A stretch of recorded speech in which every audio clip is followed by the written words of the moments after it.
गुजरात में अब इमरजेंसी सेवाओं के लिए अलग अलग नंबर याद रखने की जरूरत नहीं है। सरकार ने सभी आपातकालीन सेवाओं को एक ही नंबर 112 पर उपलब्ध कराया है। गुजरात राज्य में मेडिकल इमरजेंसी माटे 108 नंबर, महिला हेल्पलाइन माटे 181 नंबर, पुलिस हेल्पलाइन माटे 100 नंबर અને ડિઝાસ્ટર માટે 1070 આવા અલગ અલગ અને ફાયર ડિપાર્ટમેન્ટ માટે 101. તો વિવિધ પરિસ્થિતિમાં અલગ અલગ નંબરો યાદ ન રાખતા એક જ આખા રાજ્યનું કંટ્રોલ એન્ડ કમાન્ડ સેન્ટર હોય અને એમાં તમામ પ્રકારની ઇમરજન્સીનું ટ્રાયજિંગ થઈ અને જે તે મદદને તાત્કાલિક કોઈ પણ સમયનો બગાડ કર્યા વગર પહોંચાડી શકાય એ માટે ભારત સરકારના ગૃહ મંત્રાલય દ્વારા 112 નંબર ડિક્લેર કરેલો છે અને ગુજરાત રાજ્યના હોમ ડિપાર્ટમેન્ટ અને ઈએમઆરઆઈ મળીને આ સેવા 112 જનરક્ષક તરીકે લોકોને પ્રાપ્ત થાય એ માટેનું એક સુંદર આયોજન કરેલું છે, જેમાં હાઈ ટેકનોલોજી ઇન્ટરફેસ ક્રિએટ કરી અને આખા રાજ્યના centralise control and command centre અને જિલ્લા કક્ષાએ પોલીસના કંટ્રોલ રૂમ્સ છે અને પોલીસ સ્ટેશન સાથે અને સાથે સાથે 1000 જેટલી પીસીઆર વેન, જનરક્ષક વેન, આ બધાને ટેકનોલોજીની મદદથી પેપરલેસ મેનરમાં ડિજિટલાઇઝડ રેકોર્ડ ક્રિએટ કરી અને ઇન્ટિગ્રેટ કરી અને કઠવાડા ખાતે એ 112 નું કોલ સેન્ટર કાર્યાન્વિત કરવામાં આવેલું છે અને આ સમગ્ર પ્રોજેક્ટનું ઇનોગ્યુરેશન આપણા ગૃહમંત્રી, કેન્દ્રીય ગૃહમંત્રી અને સહકારિતા મંત્રી માનનીય અમિત શાહ સાહેબે 31 ઓગસ્ટના દિવસે ગાંધીનગરથી આપણા માનનીય મુખ્યમંત્રી અને નાયબ મુખ્યમંત્રીશ્રીની ઉપસ્થિતિમાં આ કાર્યક્રમનું લોકાર્પણ થયું છે। આ કાર્યક્રમ શરૂ થવાના પછી નાગરિકોને ખૂબ સારો એક્સપિરિયન્સ કોઈ પણ ઇમરજન્સીની સેવાઓ પ્રાપ્ત કરવા માટે થઈ રહ્યો છે, જેના નેજા હેઠળ હાલમાં 112 નંબરથી કોઈ પણ પ્રકારની પોલીસ હવે અગાઉના 100 નંબર, 108 નંબર, 181 કે 1070,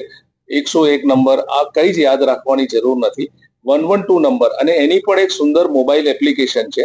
આ મોબાઈલ એપ્લિકેશનની મદદથી કોઈ પણ નાગરિક કોઈ પણ પ્રકારની ઇમરજન્સી હોય તો માત્ર એક જ નંબરથી એ સેવાઓને પ્રાપ્ત કરી શકે અને છેલ્લા ટૂંકા સમયની અંદર જ પોલીસની સેવાઓ આપ જોઈ શકતા હશો। 112 જનરક્ષક વ્હીકલ્સ દરેક જગ્યાએ ગૂગલ મેપની મદદથી એવી રીતે સ્ટ્રેટેજિકલી ઊભા કરેલા છે, જેના કારણે નાગરિકો જ્યાંથી ફોન આવે તો એનું તરત જ અમને મોબાઈલ લોકેશન મળી જાય છે અને એ તરત જ એ વાનને રવાના કરવામાં આવે છે। એના ઉપર સ્થળ ઉપર નિકાલ કરવાની હોય, વધારે મદદની જરૂર હોય કે એ વ્યક્તિ પીડિત હોય એને કોઈ નજીકના સ્થળ ઉપર કે પોલીસ સ્ટેશનમાં લઈ જવાની જરૂર હોય તો આ બધી જ કામગીરી જનરક્ષક દ્વારા થઈ રહી છે અને રિસ્પોન્સ ટાઈમની જો વાત કરવામાં આવે તો અન્ય રાજ્યોની સરખામણીમાં શરૂઆતમાં અમારો રિસ્પોન્સ ટાઈમ 24 મિનિટ જેટલો હતો, જે હાલમાં ક્રમશઃ રીતે ખૂબ જિલ્લા કક્ષાએ પણ બહુ બારીકાઈથી આ પ્રોજેક્ટનું મોનિટરિંગ થઈ રહ્યું છે અને એમાં જે પણ સુધારા વધારાને ઇન્ટરવેન્શન્સ, ટ્રેનિંગ, પ્રોટોકોલ સ્ટ્રેન્થનિંગ બધું અને ટેકનોલોજીનો ઇન્ટરફેસ ક્રિએટ કરીને હાલમાં જોઈએ તો ગુજરાતનો 112 નો રિસ્પોન્સ ટાઈમ લગભગ 12 મિનિટની આસપાસ છે અને શહેરી વિસ્તારની જો વાત કરવામાં આવે તો બરોડા, સુરત, અમદાવાદ અને રાજકોટ, તો બરોડાનો માત્ર 6 મિનિટ એવરેજમાં 112 ની જનરક્ષક સેવાઓ નાગરિકોને પ્રાપ્ત થાય છે અને આવનારા સમયની અંદર પણ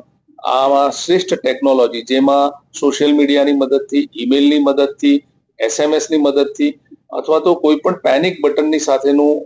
ઇન્ટિગ્રેશન પણ આ 112 સાથે થાય। 108 નંબર પરથી પ્રાપ્ત થતી પણ તમામ સેવાઓ 112 પરથી મળે। ફાયર ડિપાર્ટમેન્ટનું પણ સ્ટેટ લેવલે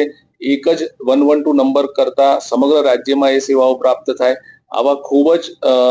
ઓપ્ટિમિસ્ટિક મિશન અને વિઝન સાથે ગુજરાતના હોમ ડિપાર્ટમેન્ટ દ્વારા શરૂ કરેલી આ સેવાઓ લોકોને વધારે એડમિનિસ્ટ્રેશનમાં કોન્ફિડન્સ, એમની ડે ટુ ડે લાઈફમાં ખૂબ જ મોટું વેલ્યુ એડિશન થશે અને કોઈ પણ ઇમરજન્સી હોય તો એ બેઝિઝક વિવિધ માધ્યમો દ્વારા એને ત્વરિત પ્રાપ્ત કરી શકે એ પ્રકારનું આયોજન 112 જનરક્ષક પ્રોજેક્ટમાં ગુજરાત ખાતે કરવામાં આવેલું છે।